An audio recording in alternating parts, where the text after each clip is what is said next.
हरे कृष्ण. श्रीमद भगवद्गीता जशी आहे तशी, अध्याय 9. अध्यायाचं नाव आहे राजविद्या राजगुह्य योग. आपण 4थ्या श्लोकाचं तात्पर्य आता वाचत आहोत.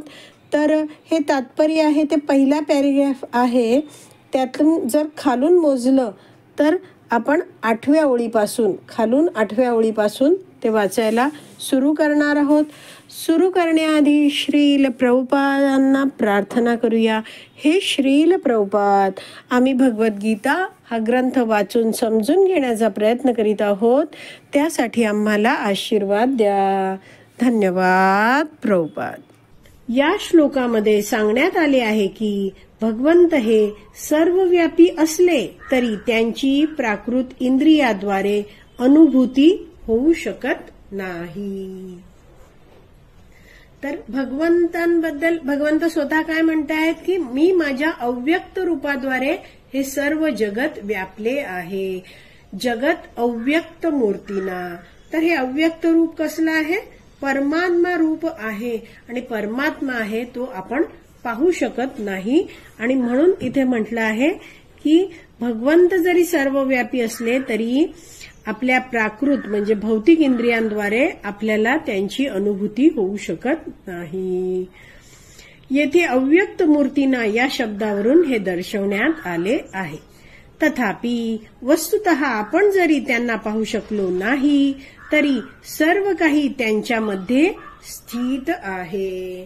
तर जरी आपण भगवंतांना पाहू शकलो नाही तरी इथे म्हटलं आहे की सगळं काही आहे ते भगवंतांमध्ये स्थित आहे. आपण सगळे जण आहात ते भगवंतांवर अवलंबून आहोत. मस्थानी सर्व भूतानी. आपण सगळे भगवंतांवर आश्रित आहोत. पुढे वाचते आहे. 7व्या अध्यायात वर्णन केल्याप्रमाणे संपूर्ण भौतिक सृष्टी म्हणजे त्यांच्या 2 भिन्न शक्तींचा, परा किंवा आध्यात्मिक शक्ती आणि अपरा किंवा भौतिक शक्ती यांचा संयोग आहे. तर हा 7व्या अध्यायातला 6वा श्लोक आहे. 7.6 श्लोक आपण सगळेच काढूया आणि वाचूया. 7.6 मध्ये भगवंत म्हणत आहेत, सर्व सृष्ट प्राणीमात्रांचा उगम या 2 शक्तींमध्ये होतो. या जगतामध्ये जे काही भौतिक आणि आध्यात्मिक आहे त्यांचा उत्पत्तीकर्ता आणि प्रलयकर्ताही मीच आहे हे निश्चितपणे जाण. तर हे जे जगत आहे ते कसं आहे? जसं आपण बघतो की आपलं हे जे शरीर आहे ते पंचमहाभूतांनी बनलं आहे. हे कसं आहे? ही अपरा शक्ती आहे, भगवंतांची भौतिक शक्ती आहे. भूमी रापो नलो वायू खम मनो बुद्धिर एवच. तर असं अशा रीतीने काय पंचमहाभूतांनी बनलेलं स्थूल शरीर, सूक्ष्म शरीर, मन, बुद्धी, अहंकार हे सगळं काय आहे? अपरा शक्तीने बनलंय. आणि आपण सगळे आत्मा जीवात्मा या जगतात राहतो आहोत. तर ती काय भगवंतांची पराशक्ती आहे. अशा प्रकारे ही जी सगळी भौतिक सृष्टी आहे ती काय आहे? भगवंतांच्या 2 भिन्न शक्तींचा म्हणजेच परा आणि अपरा शक्ती किंवा आध्यात्मिक शक्ती आणि भौतिक शक्ती यांचा संयोग आहे. एवढं आपल्याला कळलंय. आता आपण पुढे वाचूया. ज्याप्रमाणे सूर्यप्रकाश संपूर्ण विश्वभर पसरलेला आहे त्याप्रमाणे भगवंतांची शक्ती संपूर्ण सृष्टीत पसरलेली आहे. सर्व काही त्या शक्तीच्या आश्रयाखाली स्थित आहे. तर जसे आपण सूर्यावर अवलंबून असतो, सूर्यामुळे आपल्याला प्रकाश मिळतो, उष्णता मिळते, वनस्पती वाढतात. तर असा हा जो सूर्यप्रकाश आहे तो संपूर्ण विश्वभर पसरतो. तर त्याचप्रमाणे इथे पुढे काय लिहिलं आहे आपण वाचलं की त्याचप्रमाणे भगवंतांची शक्ती संपूर्ण सृष्टीत पसरली आहे आणि सर्व काही त्या शक्तीच्या आश्रयाखाली स्थित आहे. तर हा मुद्दा समजवताना वैष्णवाचार्य सांगतात की सूर्यप्रकाश आहे तो संपूर्ण विश्वाला व्याप्त करतो. सूर्यप्रकाश हा सूर्याची शक्ती आहे आणि सूर्यदेव जो आहे तो सूर्य ग्रह लोकात निवास करतो. आणि सूर्याची शक्ती म्हणजे सूर्यप्रकाश आहे. ती शक्ती आहे ती सर्व जगताला व्यापून टाकते. म्हणजे सूर्यप्रकाश सर्व जगभर पसरलेला आहे. तसंच भगवान श्रीकृष्ण आहेत ते आपल्या गोलोक धामामध्ये विराजमान आहेत, राहतात आणि संपूर्ण सृष्टी आहे ही त्यामध्ये भगवंतांची शक्ती पसरलेली असते आणि सगळे काही त्या भगवंतांच्या शक्तीच्या आश्रयाखाली स्थित असतात. पुढे वाचूया आपण नवीन पॅरेग्राफमध्ये. तरीही कोणी असा निष्कर्ष काढू नये की भगवंत ज्या अर्थी सर्वव्यापी आहेत त्या अर्थी त्यांचे वैयक्तिक अस्तित्व नष्ट झाले आहे. तर सगळीकडे ते पसरलेत तर ते संपून गेले असं विचार करू नये. त्यांचं वैयक्तिक अस्तित्व नष्ट झालं आहे असा निष्कर्ष काढू नये. का? कारण भगवंत कसे आहेत? अव्यय आहेत. व्यय म्हणजे नष्ट होणं, अव्यय म्हणजे काय? कायम राहणारे आहेत. सच्चिदानंदमय विग्रह भगवंतांचा आहे. सत म्हणजे शाश्वत. भगवंतांचं जे अस्तित्व आहे ते कधीच संपत नाही, नष्ट होत नाही. जसा सूर्य आहे तो सगळीकडे जरी प्रकाश किरण पसरवतो आहे पण सूर्याचं अस्तित्व त्यामुळे नष्ट होत नाही, तसंच हा मुद्दा आहे. पुढे वाचते आहे.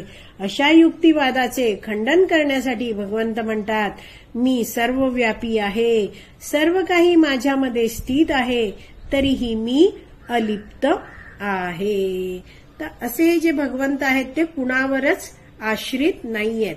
जसं आपण जेव्हा विचार करतो की मला हे करायचं आहे पण हे काम करण्यासाठी मला आधी या अधिकाऱ्याची सही मिळवण्याची आवश्यकता आहे. जर त्या अधिकाऱ्याने सही केली नाही तर माझं सगळं पुढचं काम अडकून पडेल. तर अशा रीतीने आपलं कार्य, आपण एखादं काम करण्याचा विचार केला आहे तर ते काम पूर्ण होईलच असं नाही. मात्र भगवंतांच्या बाबतीत कसं असतं? भगवंत स्वराट आहेत. भगवंत केवळ इच्छा करतात आणि भगवंतांच्या ज्या अचिंत्य शक्ती आहेत त्या भगवंतांच्या इच्छेनुसार सर्व कार्य करतात. भगवंतांना कुणावरच अवलंबून राहायला लागत नाही.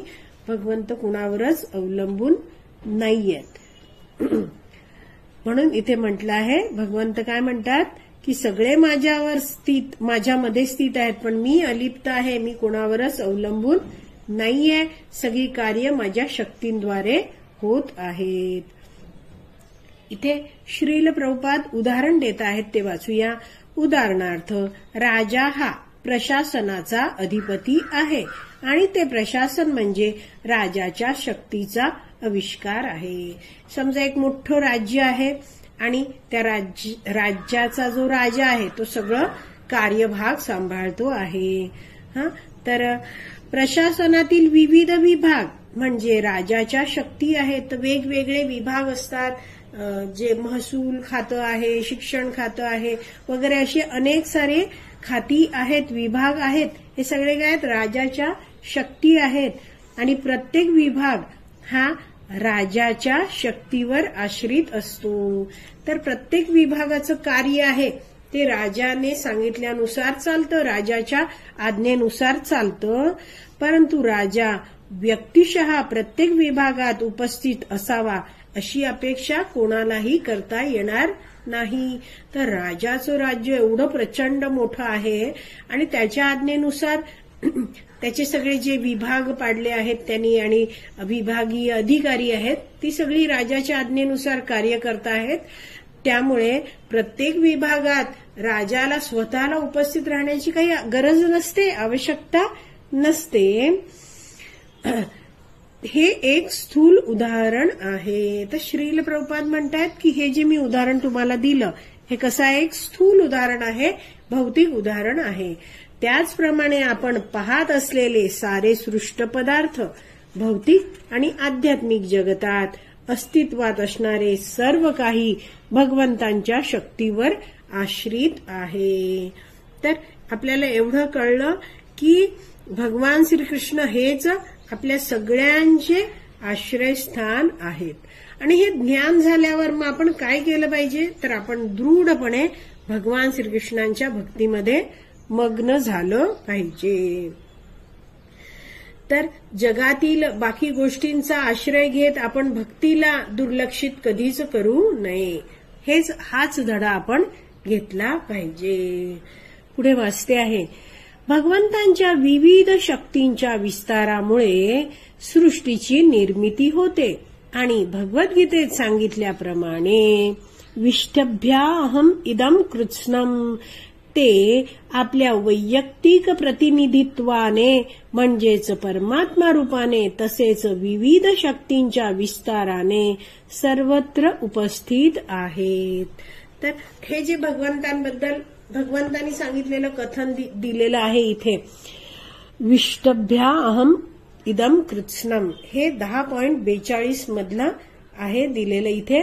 तर भगवंत काय म्हणत आहेत, आपण 10.42 काढूया म्हणजे आपल्याला कळेल. तर 10.42 ह्यामध्ये ह्या 10वा अध्याय आहे, त्याचं नाव आहे विभूती योग. तर भगवंत आपली सगळी जी ऐश्वर्य आहेत, महानता आहे, ती सगळं सांगत आहेत. आणि शेवटी अध्यायाचा शेवटचा श्लोक हा 10.42 आहे. त्यात भगवंत म्हणतात, परंतु हे अर्जुन, या साऱ्या सविस्तर ज्ञानाची काय आवश्यकता आहे.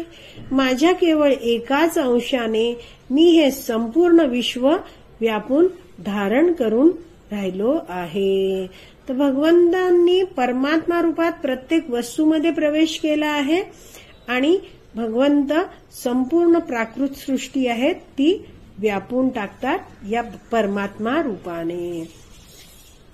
तर असे हे जे भगवंत आहेत ते सर्व शक्तिमान आहेत आणि भगवंत केवळ इच्छा करतात आणि भगवंतांच्या आज्ञेने त्यांच्या सगळ्या शक्ती आहेत त्या सर्व ठिकाणी उपस्थित राहतात आणि सर्व कार्य पूर्ण करतात. तर आपला हा 4था श्लोक आहे तो वाचून पूर्ण झाला आहे. तर आज आपण इथेच विराम देऊया. श्रीमद भगवत गीता की जय. श्रील प्रभुपाद की जय. हरी बोल.